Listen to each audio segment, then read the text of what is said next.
세계 3위 코인 거래소 FTX가 파산한 사례입니다. 지금 역대급 리스크였고요. 전 세계 코인 거래소가 파산 위험에 갈 수도 있다. 뱅크런이 발생하면서, 그리고 가상자산 시장이 폭락, 거의 멸망하는 수준에 온다 이러면서 지금 코인 시장이 역대급으로 지금 팽팽해진 상황입니다. 일단 이 문제를 제가 여러분들이 정확하게 알기 위해서는 이 FTX CEO에 대해 잘 알아야 돼. 이 사람이 왜 이걸 하게 됐는지. 안녕하세요. 안유아의 앵글로 본 세상 안녕하쇼입니다.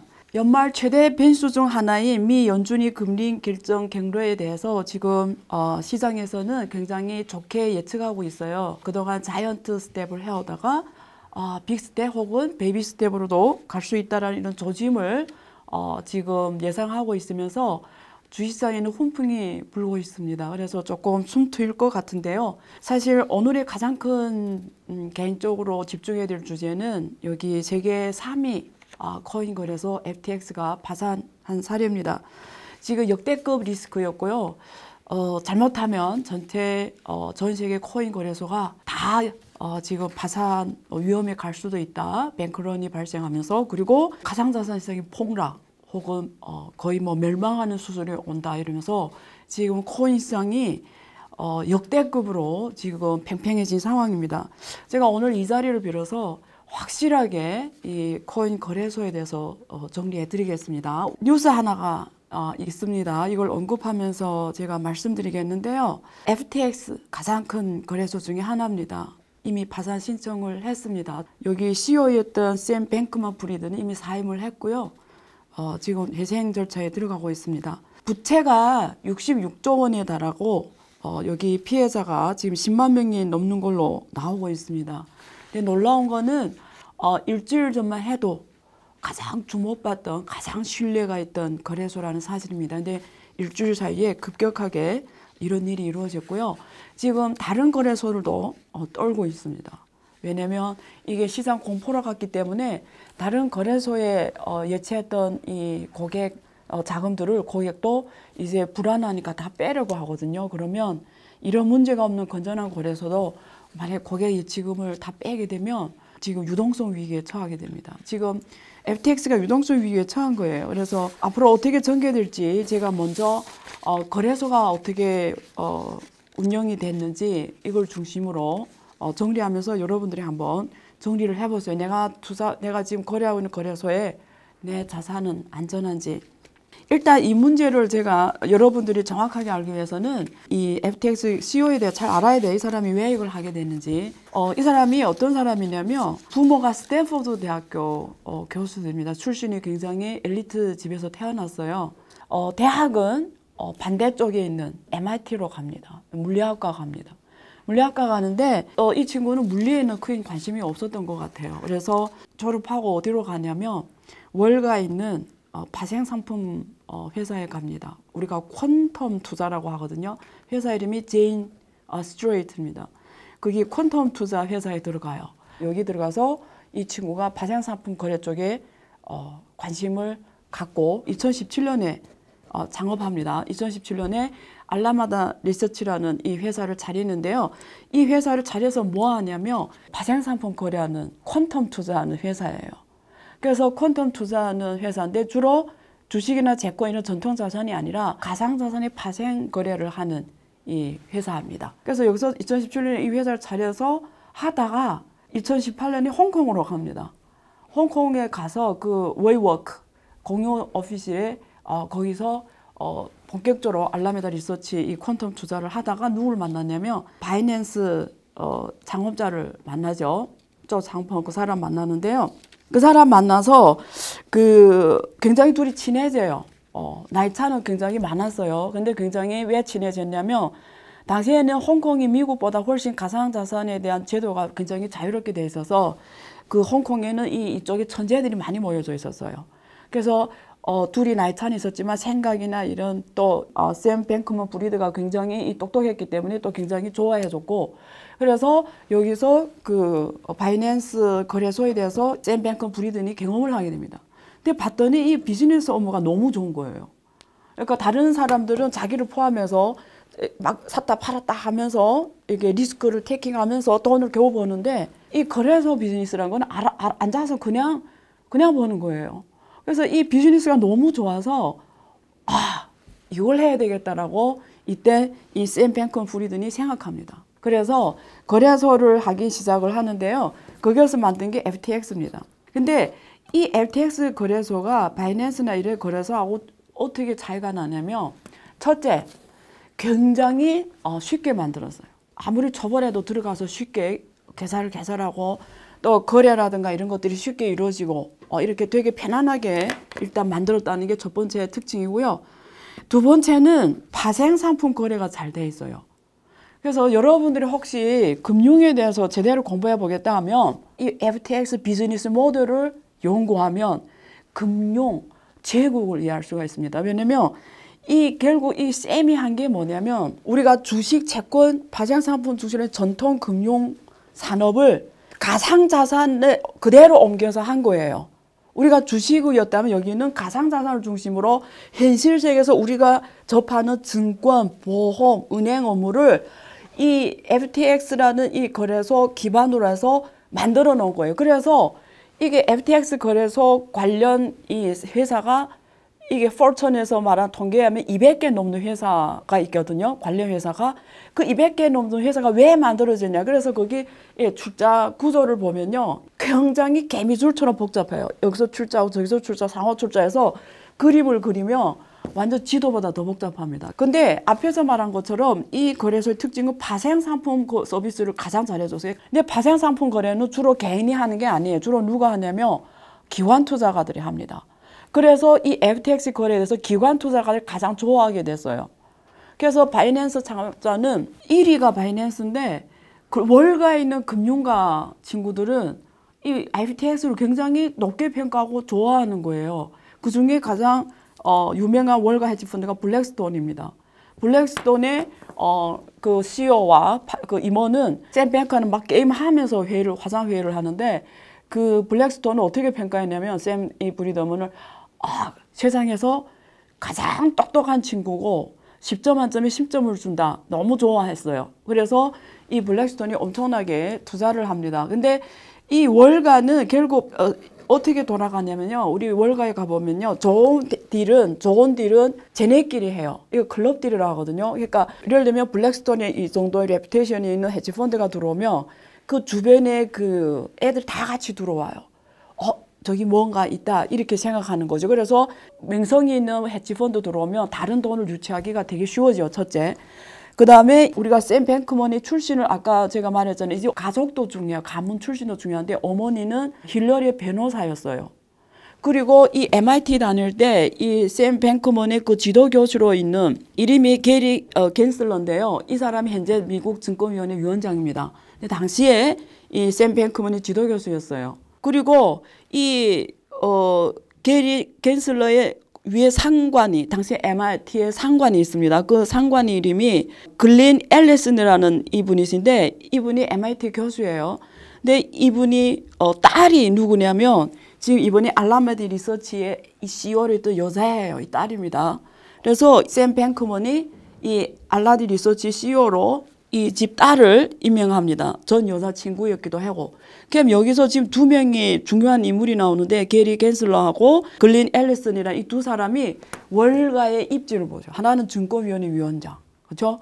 그러니까 이런 인맥으로 지금 월가에 있는 손정희 같은 경우도 지금 여기에 FTX 투자를 했거든요. 그러니까 내노란 거물 꿈들이 여기에 다 투자를 합니다. 그러니까 순식간에 돈이 여기 FTX에 확 몰려요. 이건 바이낸스가 따라갈 수 없는 정도였어요. 그래서 지금 올해 2022년 1월 데이터로 보면은 이 밸류에이션을 얼마 받으면서 융자를 했냐면 올해 1월까지 이 FTX 몸값이 320억 달러였습니다. 그러니까 이 정도로 이 FTX는 월가에 있는 거물급들이 돈을 확 빨아들이면서 폭발 성장을 합니다. 그래서 이름이 굉장히 작던 이 FTX가 결국 3위, 2위까지 올라오는 이 정도로 성장하면서 코인계 JP모간까지 성장하게 되는 거죠. 그러다 보니까 여기서 발행했던 그 코인이 있습니다. 그 코인이 FTT예요. 예, 거래소 코인이거든요. 문제는 지금부터예요. 이 FTT 코인은 거래소에서 발행하는 코인이에요. 이걸 어떻게 지금부터 사용했냐면 이 알라메디 리서치가 주로 퀀텀 투자한다고 그랬잖아요. 이 FTX 거래소가 FTT 코인을 알라메디 리서치한테 대출을 해줘요. 그러면 알라메디 리서치는 FTT 코인을 담보로 달러를 대출해 와요. 그럼 달러를 대출해서 달러 실제 법인 통화 달러 있잖아요. 그걸로 FTT 코인을 사요. 그럼 FTT 코인이 가격이 올라가겠죠. 그럼 가치가 더 높아졌죠. 그럼 그걸 또 배출받은 FTT를 또 담보로 또 달러를 또 융자해요. 그러면 그거 가지고 또 FTT 코인, FTT 가격이 또 올라가겠죠. 그럼 더 비싼 가격이 또 그래서 계속 융자하는 달러 이 대출이 천문학적으로 늘어나게 됐죠. 그러면 그걸로 또 FTT만 사니까 FTT 코인 가격이 하늘을 찌르게 올라갑니다. 그래서 이 사고 나기 전 35달러까지 갔거든요. 그런데 문제는 어디서 터지냐면 여러분 잘 아는 작년까지 코인이 너무 좋았잖아요. 장난 아니게 좋았습니다. 그래서 고객들이 자산을 이 거래소에 많이 예치를 합니다. 왜 예치하냐면 이자를 줍니다. 이자는 등급별로 달라요. 이자를 줘요. 막 5%까지 주고요. 두 번째 거기서 거래할 때 또 할인을 해줘요. 그래서 FT 코인을 갖고 있는 자한테는 수수료도 할인해주고 그리고 이자도 주고 이러니까 돈이 여기에 다 고객들 돈이 FTX에 막 예치가 어마어마하게 되는 겁니다. 그렇게 예치가 되면서 이게 굉장히 잘 가는 것처럼 보이고 FTT 코인 가격이 급속도로 올라가죠. 그러니까 대출담보자산 가치가 더 올라가게 되고 그래서 200개 회사에 넘게 투자하게 되는 겁니다. 융자받은 달러로 문어발식으로 투자를 했죠. 그래서 아까 말하는 전통에서의 금융 생태계를 그대로 가상자산 기반으로 다 구축하려는 투자 생태계가 한 200개 됩니다. 근데 여기에서 지금 이 두 가지 사건 때문에 무너지게 되는데요. 하나는 전반 거시경제 환경이 미국에서 계속 킹달러 정책했다는 거예요. 금리를 계속 올리면서 모든 자산 가격이 폭락하게 됩니다. 당연히 주식 채권이었고 그 다음에 당연히 코인이 제일 빨리 떨어지죠. 왜? 코인은 가장 위험한 자산이었으니까요. 그러면 이 알라메디 리서치가 갖고 있던 코인들의 자산이 급격하게 떨어지기 시작해요. 그 자산 가격이. 그러니까 지금 동반 다 떨어지니까 알라메디 리서치가 유동성 위기가 발생합니다. 이럴 때 샘 뱅크먼이 위험한 결정을 내려요. 이 유동성 위기에는 알라메디 리서치한테 FTX 거래소에는 100억 달러를 대출을 해줘요. 이거는 고객 돈이었습니다. 원래 이렇게 하면 안 돼요. 왜냐면 한국 거래소가 대출해주는 계획이 돼요. 이거는 우리가 전통 금융산업의 불법입니다. 못하게 돼서 법으로. 근데 가상자산 거래소에 대해서 법적인 규정이 없어요. 그러니까 회색지대입니다. 근데 사실 양심적으로 하면 안 돼요. 고객 자산을 손대면 안 되잖아요. 근데 이 샘 뱅크먼 생각에 잠깐 빌렸다가 저기서 돈을 번 다음에 얼른 놀려고 했어요. 근데 이게 흐름이 계속 자산가는 계속 떨어지고 안 좋게 갖고 그 돈을 못 메웠고 이걸 지적한 게 코인데스크의 하나의 오피니언 글이었어요. 그래서 이걸 보고 바이낸스 창업자가 이거는 위험하다 이렇게 생각하고 지금 FTT 20%를 갖고 있었는데 2억 달러 해당합니다. 그걸 팔겠다 이렇게 자기 트위터에다 올립니다. 근데 팔겠다 하는 순간에 개인들까지도 이거는 위험하지 않냐 이래서 거기서 돈을 찾아가겠다고 인출 요청을 해요. 근데 여기에 5억 달러 넘는 인출 요청이 나왔는데 샘 뱅크먼이 계속 이 거래소가 계속 늦추면서 인출을 안 해줍니다. 그러니까 그게 또 더 이 공포를 하면서 막 너도 나도 막 인출하겠다 하니까 이 샘 뱅크먼이 인출을 정지시켜 놨어요. 돈을 못 빼게 한 거죠. 그러니까 이게 또 가속도로 위기를 조성하면서 FTT 가격이 결국은 뭐 35달러에서 2.5달러 지금 거의 0까지 가는 이런 상황이 연출이 된 겁니다. 그래서 여기에 불을 당긴 거는 코인데스크의 그 글이었고요. 플러스 바이낸스의 이 CEO였습니다. 근데 왜 그랬을까? 여기에는 깊은 스토리가 있어요. 근데 쉽게 말하면 이 샘 뱅크맨은 어떤 친구냐면 민주당의 후원을 두 번째로 많이 하는 사람입니다. 소로스가 제일 많이 하고요. 민주당에 소로스가 제일 많이 하고요. 두 번째로 많이 한 게 이 샘 뱅크맨인데요. 이 집안 자체가 민주당 쪽이었고요. 후원을 엄청 많이 하면서 이 샘 뱅크맨이 증권거래위원회에 뭐 출석해서 앞으로 가상자산 금융 생태를 어떻게 키우겠다 이런 포부까지 밝히면서 기득권하고 굉장히 같이 갔어요. 그래서 미국에서 이거를 합법화하면서 지금 생각하는 게 시장에는 어떻게 알려졌냐면 FTX는 합법적인 거래, 유일한 합법적인 거래소다 이런 이미지를 많이 심어놨어요. 그러니까 다른 거래소들은 굉장히 화가 난 거예요. 그래서 이 샘 뱅크맨이 무슨 이미지냐면 좀 배신자였어요, 코인업계에서는.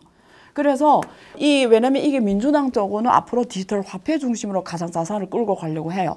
근데 여기에 계속 협조를 한 게 샘 뱅크맨이었고, 자기가 거기서 주도자가 되려고 했던 거예요. 그게 바이낸스 같은 데는 전통 가상 탈중앙화 이 가상자산업계에서의 제일 1위였는데, 이 샘 뱅크맨이 결국은 자기하고 친할 때 자기한테 빚을 걷었다고 생각해요. 왜냐면 자기하고 친하면서 거래소 이런 내용을 다 알게 됐잖아요. 그러면서 이제는 자기가 이 합법적인 가상자산 세계에서 이 샘 뱅크맨이 1인자가 되려고 민주당하고 계속 후원도 하고 계속 법적인 검토도 같이 하면서 유일하게 FTX만이 합법적인 거래소라는 브랜드를 구축하는 것에 대해서 굉장히 큰 불만이었고, 모든 이 코인 업계에 있는 사람 다 뱅크맨을 배신자라고 생각했던 거예요. 그래서 이런 일이 있게 된 거는 그 코인 업계 등 돌린 원인도 많아요. 대표적인 게 바이낸스가 사실 인수를 하려고 했다 포기한 거잖아요. 근데 이런 그 과정을 보면 일부러 복수하는 것처럼 보여요. 왜냐면 트위터에다가 그렇게 올렸거든요. 배신자는 이런 대우를 받아 마땅하다, 이런 글을 올린 거 봐서는 좀 복수하는 의미도 좀 있었을 것 같은데, 그래서 이 거래소 포인트는 뭐냐면, 정리하면 이런 겁니다. 우리가 한국 거래소처럼 전통 금융산 거래소는 고객 예치금이 어디가 있냐면 증권금융이라는 기관이 있어요. 내가 증권 거래할 때 돈이 거래소에 갖고 있는 게 아니고 증권금융기관이 놓고요. 그 다음에 증권이 거래하고 청산 등기하는 건 한국예탁결제원이 합니다. KSD가 해요.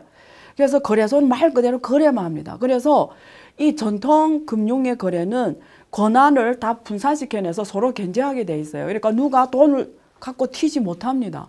근데 이 가상업계 거래소는 규제가 없기 때문에 이 가상거래소 자체가 고객 예치, 거래, 청산, 등기 혼자 다 해요. 그리고 이게 코인까지 발행하면서 자기네 거래한 코인이 가치를 올려줘야 되니까 아까처럼 폰지 게임을 하는 거예요. 자기 회사에 FTT를 대출해주고 그걸 가서 법적 통화를 융자해서 그걸 다시 FTT를 사서 가격 올려놓고 뻥튀기 하는 거죠. 거기서 자기 몸값을 올리고 이게 최고 350억 달러까지 갔잖아요. 가상자산 거래소가 지금은 다 이렇게 돼 있습니다. 그러니까 코인을 다 발행해서 그 코인을 예치한 고객들한테 우대를 주는 방식으로, 그리고 그 코인 중심으로 많은 금융상품 거래가 가능하도록 했어요. 그래서 발행상품 거래도 가능하고, 우리가 증권, 은행에 예금도 되게 하고, 보험으로도 만들어 놓고, 보험사무 만들어 놓고, 증권으로 만들어 놓고, 그 자기네 거래소 코인으로. 그래서 거래소 코인 가치를 계속 올리는 게 거래소가 진짜 돈 버는 거니까, 이 거래소는 이해관계가 이렇게 되어 있는 거예요.